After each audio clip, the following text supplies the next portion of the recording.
Hello friends, हमारे YouTube channel VC classes N में आपका स्वागत है। मैं शिवाजी यादव आपका स्वागत करता हूं। तो दोस्तों, हम इस वीडियो के माध्यम से आज पढ़ने वाले हैं बायोलॉजी के क्वेश्चन जो कि बार बार परीक्षाओं में पूछे जाते हैं। तो आज हम बायोलॉजी के टेस्ट पेपर देने वाले हैं। तो आप हमारी वीडियो को अंत तक ज़रूर देखें और वीडियो को बीच में छोड़ कर के ना जाएँ। तो दोस्तों, हम आज देखते हैं कि बायोलॉजी के जो क्वेश्चन हैं वह बार बार परीक्षाओं में पूछे जाते हैं। तो इसका आज हम टेस्ट पेपर देने वाले हैं और आप जो है कि हमारी वीडियो को अंत तक ज़रूर देखें और आप देखें कि बायोलॉजी के जो कि क्वेश्चन हैं इसमें से आप कितने क्वेश्चन के जो है कि सही सही आंसर दे पा रहे हैं। तो चलिए हम बिना देर किए चलते हैं अपने क्वेश्चन की ओर, देखते हैं कि आज की इस बायोलॉजी के टेस्ट पेपर में कौन कौन से जो है कि बायोलॉजी से संबंधित क्वेश्चन हैं। तो अगर आप हमारे यूट्यूब चैनल पर अगर नए हैं तो आप हमारे चैनल को सब्सक्राइब कर दें, साथ साथ आप जो है कि बेल आइकन को प्रेस कर दें ताकि मैं कोई भी नई वीडियो अगर अपलोड करूं तो वह वीडियो सबसे पहले आपको मिल सके। और साथ साथ अगर हमारी वीडियो को आप लाइक नहीं किए हैं तो आप हमारी वीडियो को भी लाइक कर दीजिए। तो चलिए बिना देर किए हम चलते हैं, देखते हैं क्वेश्चन नंबर 1। दोस्तों, क्वेश्चन नंबर 1 जो है कि हमारी स्क्रीन पर आ चुका है। क्वेश्चन नंबर 1 में हमसे पूछ रहा है कि मानव शरीर में जल की मात्रा कितनी होती है। ऑप्शन नंबर ए है 10%, option number B 20%, option number C 5%, option number D 80%। तो दोस्तों, आप जानते हैं कि मानव शरीर में जो जल की मात्रा होती है वह कितनी होती है, तो वह होती है 80%। तो दोस्तों, क्वेश्चन नंबर 1 का जो आंसर हो जाएगा वह ऑप्शन नंबर डी हो जाएगा और जो मानव शरीर में जल की मात्रा होती है वह होती है 80%। चलिए हम नेक्स्ट क्वेश्चन देखेंगे, क्वेश्चन नंबर 2। क्वेश्चन नंबर 2 में दोस्तों हमसे बहुत ही शानदार क्वेश्चन पूछा हुआ है। कह रहा है हमसे कि मनुष्य का सामान्य तापक्रम लगभग होता है। तो हमसे देखिए फ़ारेनहाइट में पूछ रहा है दोस्तों। तो आइए हम फ़ारेनहाइट में बताते हैं कि मनुष्य का सामान्य तापक्रम लगभग कितना होता है। तो ऑप्शन नंबर ए है 98.6 degree Fahrenheit, option number B 98 degree Fahrenheit, option number C 68 degree Fahrenheit, option number D 66 degree Fahrenheit. तो दोस्तों, जो है कि मनुष्य का सामान्य तापक्रम जो होता है वह कितना होता है, तो लगभग 98.6 जो है कि डिग्री फ़ारेनहाइट होता है। चलिए हम नेक्स्ट क्वेश्चन देखेंगे, क्वेश्चन नंबर 3। क्वेश्चन नंबर 3 में कह रहा है कि मानव शरीर में आहार जिसे बोलते हैं भोजन मुख्यतया कहाँ पचता है। ऑप्शन नंबर ए उदर, ऑप्शन नंबर बी छोटी आंत, ऑप्शन नंबर सी बड़ी आंत, ऑप्शन नंबर डी यकृत। तो दोस्तों, आप जानते हैं कि जो मानव का भोजन होता है वह पूर्ण रूप से कहाँ पचता है, तो वह जा कर के पूर्ण रूप से पचता है छोटी आंत में पचता है। चलिए, तो ऑप्शन नंबर आपका बी सही होगा, छोटी आंत से। जो नेक्स्ट क्वेश्चन देखेंगे, क्वेश्चन नंबर 4। क्वेश्चन नंबर 4 में हमसे पूछा हुआ कि मनुष्य लोहा किस से प्राप्त करता है। Option number A paneer, option number B पालक, ऑप्शन नंबर सी मछली, ऑप्शन नंबर डी दूध। तो दोस्तों, आप जानते हैं कि मनुष्य जो है कि हरी सब्जियों से जो है कि लोहा प्राप्त करता है और उसमें भी कौन सी ऐसी सब्जी हरी सब्जी है जिसमें लोहे की मात्रा सबसे अधिक पाई जाती है, तो दोस्तों पाई जाती है पालक में। तो मनुष्य लोहा किससे प्राप्त करता है, तो पालक से प्राप्त करता है। चलिए अगला हम नेक्स्ट क्वेश्चन देखेंगे, क्वेश्चन नंबर 5। क्वेश्चन नंबर 5 में हमसे पूछ रहा है कि मानव शरीर में सबसे प्रचुर मात्रा में पाया जाने वाला तत्व कौन सा है। तो चलिए option number A carbon, option number B calcium, option number C nitrogen, option number D oxygen.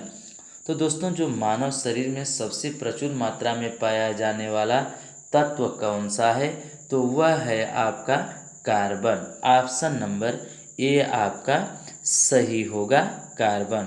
चलिए नेक्स्ट क्वेश्चन हम देखेंगे, क्वेश्चन नंबर 6। क्वेश्चन नंबर 6 देखिए आपके सामने आ चुका है। क्वेश्चन नंबर 6 में हमसे पूछ रहा है कि किस पोषक तत्व का सर्वप्रथम मुंह में पाचन होता है।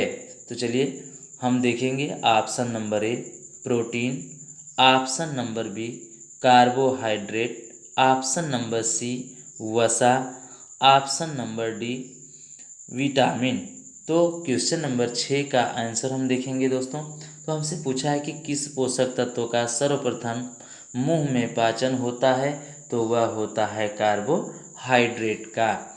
चलिए क्वेश्चन नंबर 6 का आपका आंसर हो जाएगा ऑप्शन नंबर बी कार्बोहाइड्रेट। चलिए नेक्स्ट क्वेश्चन देखेंगे। Question number 7।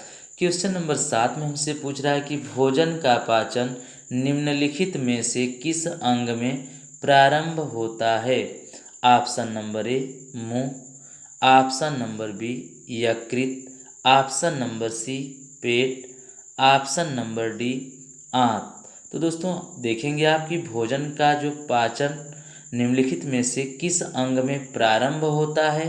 तो प्रारंभ किसी भी भोजन का जो होता है दोस्तों पचना, वह शुरू हो जाता है मुंह से शुरू हो जाता है। तो ऑप्शन नंबर ए आपका सही होगा। चलिए नेक्स्ट क्वेश्चन हम देखेंगे। Question number 8। क्वेश्चन नंबर 8 में हमसे पूछ रहा है कि मानव शरीर की सबसे बड़ी हड्डी कौन है। Option number A stapes, option number B femur, option number C कशेरुक, ऑप्शन नंबर डी कपाल हड्डी। तो दोस्तों देखेंगे आप क्वेश्चन नंबर 8 में हमसे पूछा है कि मानव शरीर की सबसे बड़ी हड्डी कौन है। तो मानव शरीर की सबसे बड़ी हड्डी की बात करें तो आप जानते हैं कि मानव शरीर की सबसे बड़ी हड्डी कौन सी होती है, तो वह होती है फीमर।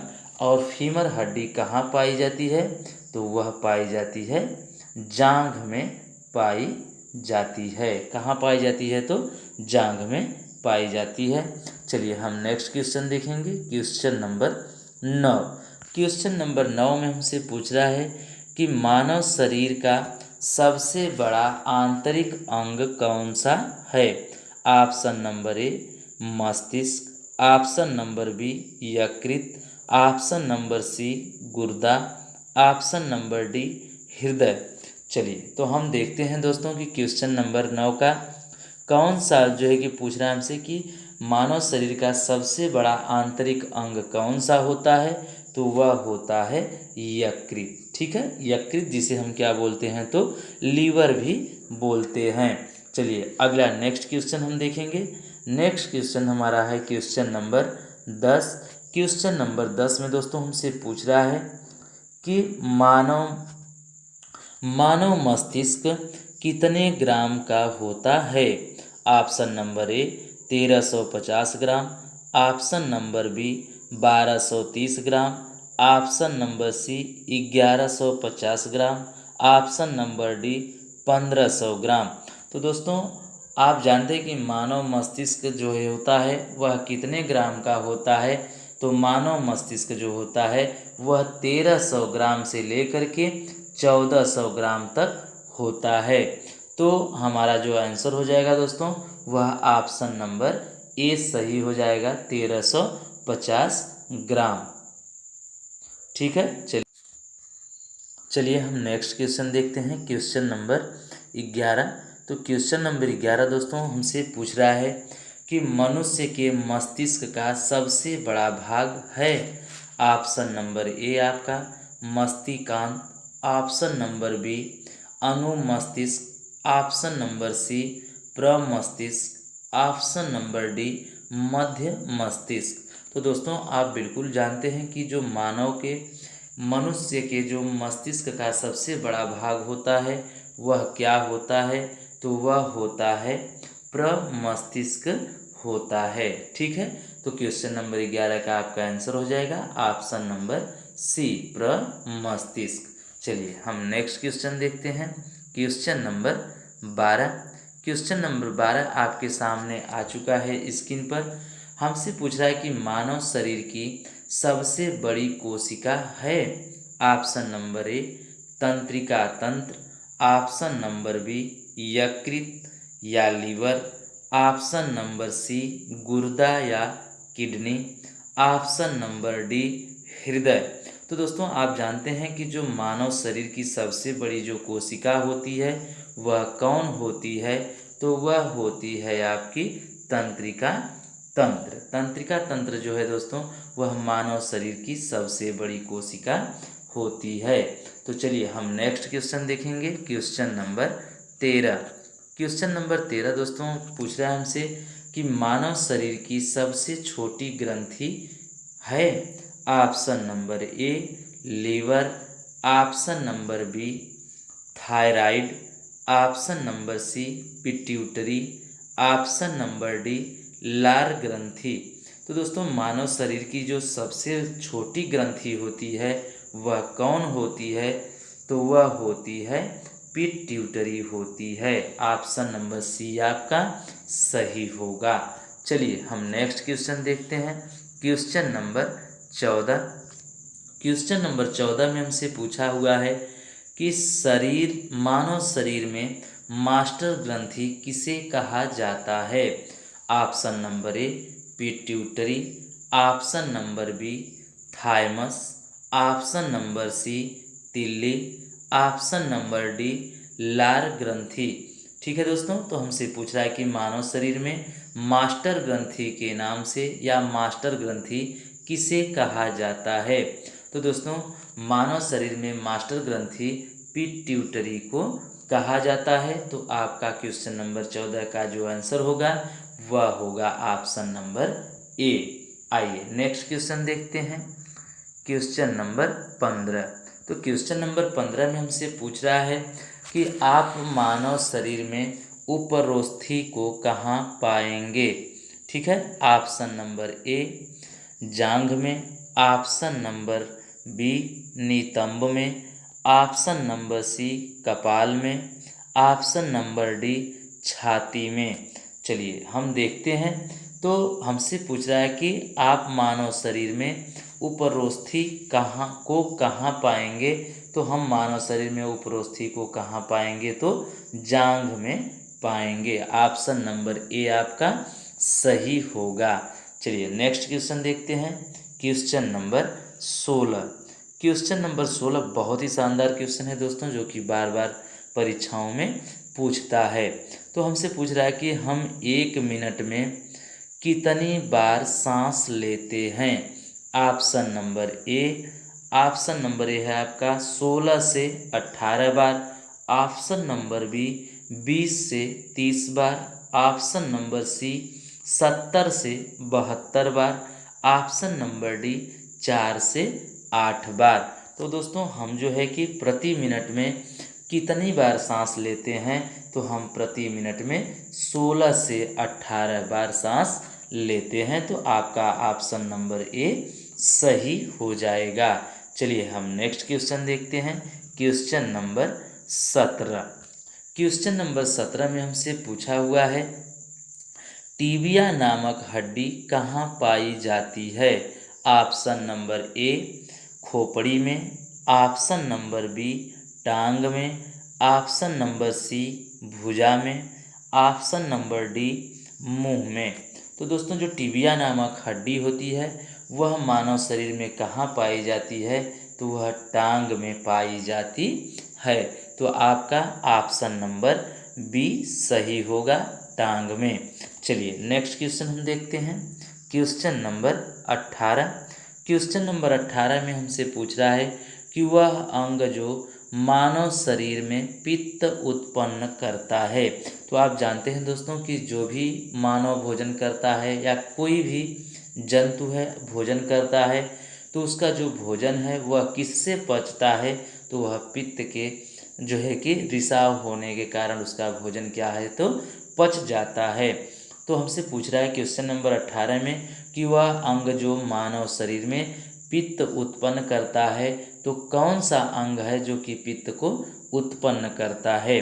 तो चलिए ऑप्शन नंबर ए हमारा है पित्ताशय, ऑप्शन नंबर बी यकृत, ऑप्शन नंबर डी सी गुर्दा, ऑप्शन नंबर डी ग्रास नली।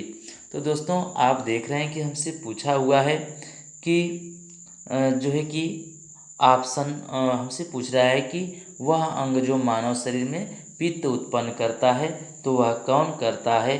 तो यकृत जो है दोस्तों वह पित्त को उत्पन्न करता है। तो आप गलती से कहीं पित्ताशय ना आंसर डालें, क्योंकि पित्ताशय से दोस्तों जो है पित्त स्रावित होता है, जबकि यकृत जो है पित्त को क्या करता है? तो उत्पन्न करता है। चलिए नेक्स्ट क्वेश्चन हम देखते हैं, क्वेश्चन नंबर 19। क्वेश्चन नंबर 19 में दोस्तों हमसे पूछ रहा है कि ऑप्थाल्मिक किस अंग से संबंधित है? ऑप्शन नंबर ए नाक, ऑप्शन नंबर बी मुंह से, ऑप्शन नंबर सी जीभ से, ऑप्शन नंबर डी आँख से। चलिए तो हम देखते हैं कि ऑप्थाल्मिक संबंध जो है कि किस अंग से संबंधित है, तो वह है दोस्तों आपका आंसर बन जाएगा ऑप्शन नंबर डी। ऑप्थाल्मिक किस अंग से संबंधित है? तो आँख से संबंधित है। चलिए हम नेक्स्ट क्वेश्चन देखते हैं, क्वेश्चन नंबर 20। क्वेश्चन नंबर 20 में हमसे पूछ रहा है कि मानव शरीर में कौन सा पदार्थ तत्कालिक ऊर्जा का मुख्य स्रोत है? ठीक है, हमसे क्वेश्चन नंबर 20 में क्या पूछ रहा है? तो मानव शरीर में कौन सा पदार्थ तत्कालिक ऊर्जा का मुख्य स्रोत है? Option number A protein, option number B खनिज लवण, option number C vitamin, option number D carbohydrate. ठीक है, तो दोस्तों आपका आंसर हो जाएगा कार्बोहाइड्रेट। ऑप्शन नंबर डी आपका सही होगा। आप जानते हैं दोस्तों कि किसी भी व्यक्ति को अगर हरासमेंट होता है या थकावट महसूस होती है तो उस व्यक्ति को क्या दिया जाता है? तो कार्बोहाइड्रेट दिया जाता है, जिससे क्या होती है?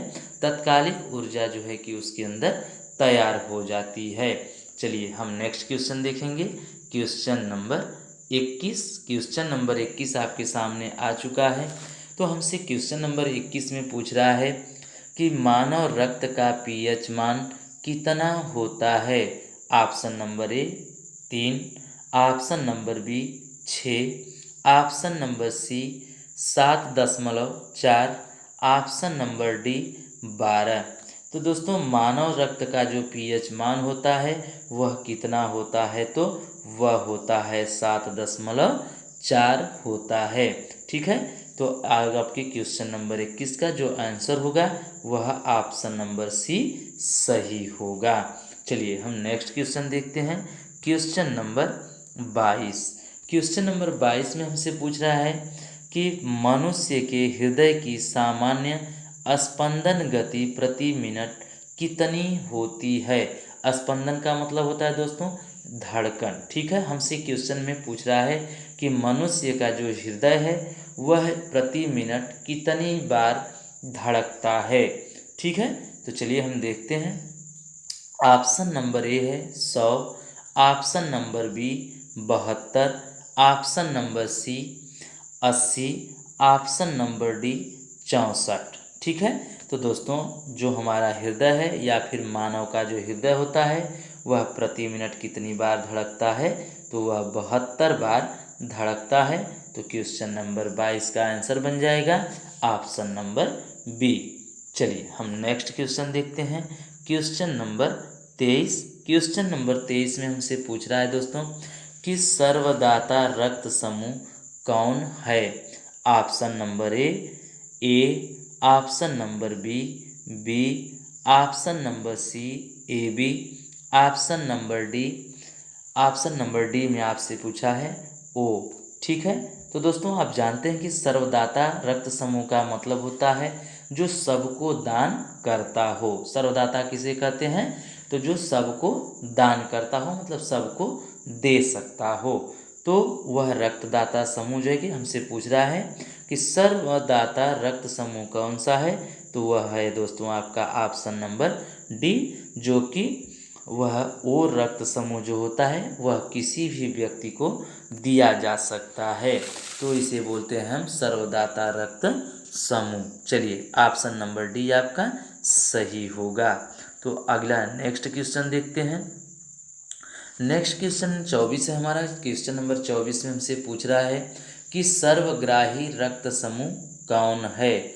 ऑप्शन नंबर ए है आपका O, option number B AB, option number C B, option number D A. तो दोस्तों हमसे पूछ रहा कि सर्वग्राही रक्त समूह कौन होता है। सर्वग्राही का मतलब होता है सबको ग्रहण करने वाला, मतलब ग्रहण करेगा लेकिन अपना जो है किसी को देगा नहीं। तो दोस्तों वह सर्वग्राही रक्त समूह कौन सा होता है, तो वह होता है ए बी। कौन होता है, तो ए बी होता है, जो सबका जो है कि क्या कर सकता है, ग्रहण कर सकता है लेकिन अपना किसी को नहीं दे सकता है। जब भी यह देगा तो ए बी को ही देता है। चलिए नेक्स्ट क्वेश्चन हम देखते हैं, क्वेश्चन नंबर 25। क्वेश्चन नंबर 25 में हमसे कह रहा है कि एक ए बी ग्रुप वाला व्यक्ति खून दे सकता है। ऑप्शन नंबर ए और बी को, ऑप्शन नंबर बी केवल ए बी को, ऑप्शन नंबर सी ए कामा बी एवं ओ को, ऑप्शन नंबर डी इन सभी को। तो दोस्तों आप बिल्कुल जानें, अभी जस्ट मैं अगले क्वेश्चन में बताया हूँ कि जो ए बी ग्रुप होता है वह क्या होता है, तो सर्वग्राही रक्त समूह होता है। वह जब भी देगा तो ए बी को ही देगा और किसी दूसरे व्यक्ति को नहीं दे सकता है।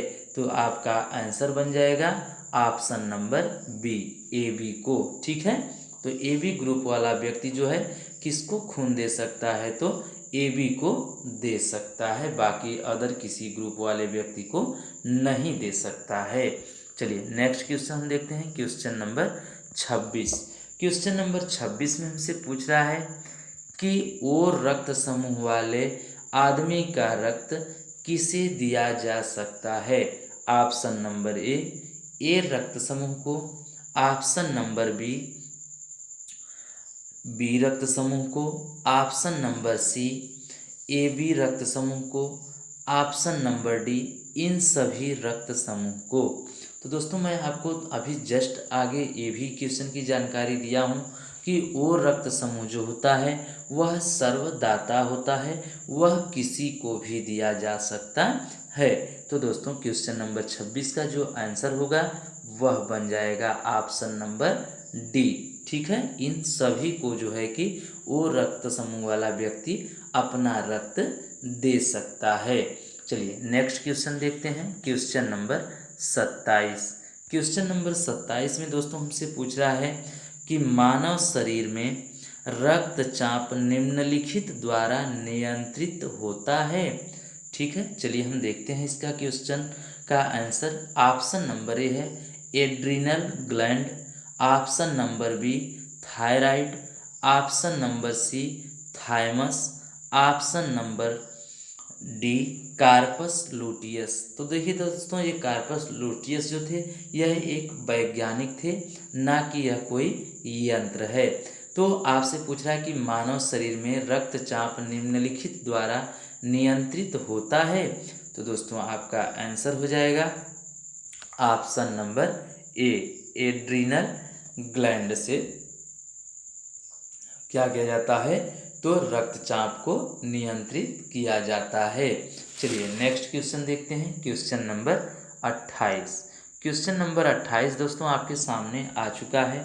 हमसे पूछ रहा है क्वेश्चन नंबर 28 में कि इंसुलिन की कमी से होने वाला रोग है। तो चलिए हम देखते हैं कि इंसुलिन की कमी से कौन सा रोग होता है। ऑप्शन नंबर ए बेरी, option number B diabetes, option number C cancer, option number D anaemia. ठीक है, तो दोस्तों जानते हैं कि इंसुलिन की कमी से कौन सा रोग होता है, तो इंसुलिन की कमी से डायबिटीज का रोग होता है। तो आपका ऑप्शन नंबर बी सही होगा, डायबिटीज। चलिए हम नेक्स्ट क्वेश्चन देखते हैं, क्वेश्चन नंबर 29। क्वेश्चन नंबर 29 में हमसे पूछ रहा है कि मानव शरीर में क्रोमोसोम गुणसूत्रों की संख्या होती है। ठीक है, तो चलिए हम देखते हैं कि मानव शरीर में जो क्रोमोसोम जो गुणसूत्र होते हैं दोस्तों उनकी संख्या कितनी होती है। और गुणसूत्र क्या होता है दोस्तों, तो देखिए जो है कि मानव में या किसी भी जंतु में जो है गुणसूत्र होता है, क्योंकि गुणसूत्र के ही जो है कि आधार पर भ्रूण पलता है और कोई बच्चा जन्म लेता है।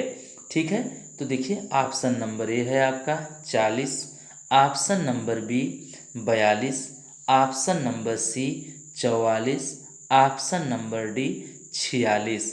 ठीक है, तो दोस्तों जो मानव शरीर में जो क्रोमोसोम या गुणसूत्रों की जो संख्या होती है वह कितना होती है, तो वह होती है 46। ठीक है, तो ऑप्शन नंबर डी आपका सही होगा। तो मानव में गुणसूत्रों की संख्या दोस्तों कितनी होती है, तो 46 होती है। तो ऑप्शन नंबर डी आपका सही होगा। चलिए हम नेक्स्ट क्वेश्चन देखते हैं। Question number 30। क्वेश्चन नंबर 30 दोस्तों आपके सामने आ चुका है। क्वेश्चन नंबर 30 में हमसे पूछ रहा है कि मूत्र का पीएच मान होता है। तो चलिए हम देखते हैं कि मानव मूत्र का पीएच मान कितना होता है। Option number A 5, option number B 7, option number C 6, option number D जो है कि 8। तो दोस्तों मानव मूत्र का जो पीएच मान होता है वह कितना होता है, तो वह होता है 6। ठीक है, तो कितना होता है दोस्तों, तो मानव मूत्र का जो पीएच मान होता है वह कितना होता है, तो 6 होता है। ऑप्शन नंबर सी आपका सही होगा। चलिए हम नेक्स्ट क्वेश्चन देखते हैं। Question number 31। क्वेश्चन नंबर 31 दोस्तों आपके सामने आ चुका है। क्वेश्चन नंबर 31 में हमसे पूछ रहा है कि मानव शरीर की सबसे छोटी हड्डी कौन है। ठीक है, option number A femur, option number B stapes, option number C कशेरुक, ऑप्शन नंबर डी कपाल हड्डी। तो दोस्तों आपको मैं पहले ही क्वेश्चन में बता चुका हूँ कि मानव शरीर की जो सबसे बड़ी हड्डी होती है वह कौन सी होती है, तो फीमर होती है, जो कि कहाँ पाई जाती है, तो जांघ में पाई जाती है। लेकिन यहाँ हमसे क्वेश्चन पूछ रहा है कि मानव शरीर की सबसे छोटी हड्डी कौन सी होती है।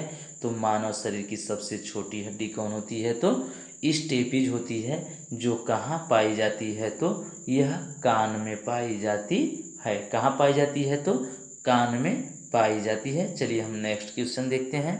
Question number 32। क्वेश्चन नंबर 32 में दोस्तों हमसे पूछ रहा है कि मानव शरीर का सामान्य तापक्रम कितना होता है। तो option number A 38 degree Celsius, option number B 98 degree Celsius, option number C 37 degree Celsius, option number D 98.6 degree Celsius. तो दोस्तों आपका जो आंसर हो जाएगा, आंसर हो जाएगा आपका ऑप्शन नंबर सी। हमसे पूछा कि मानव शरीर का सामान्य तापक्रम डिग्री सेल्सियस में कितना होता है।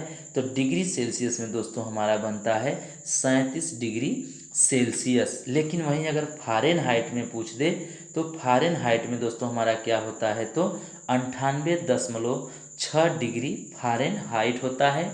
ठीक है, यह क्वेश्चन हम नेक्स्ट पहले भी कर चुके हैं। चलिए अगला क्वेश्चन हम देखते हैं। Question number 33। क्वेश्चन नंबर 33 दोस्तों आपके सामने आ चुका है। क्वेश्चन नंबर 33 में पूछ रहा है कि इंसुलिन स्रावित होता है या इंसुलिन स्रावित होती है। ऑप्शन नंबर ए है आपका पैक्रियास, जिसे बोलते हैं अग्नाशय में, ऑप्शन नंबर बी पैराथायराइड में, ऑप्शन नंबर सी यकृत, जिसे हम क्या बोलते हैं, तो लीवर भी बोलते हैं, ऑप्शन नंबर डी पिट्यूटरी।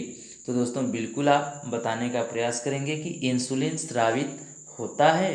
तो इंसुलिन दोस्तों कहाँ स्रावित होता है, तो अग्नाशय में स्रावित होता है। ऑप्शन नंबर ए आपका सही होगा। चलिए नेक्स्ट क्वेश्चन हम देखते हैं। Question number 34।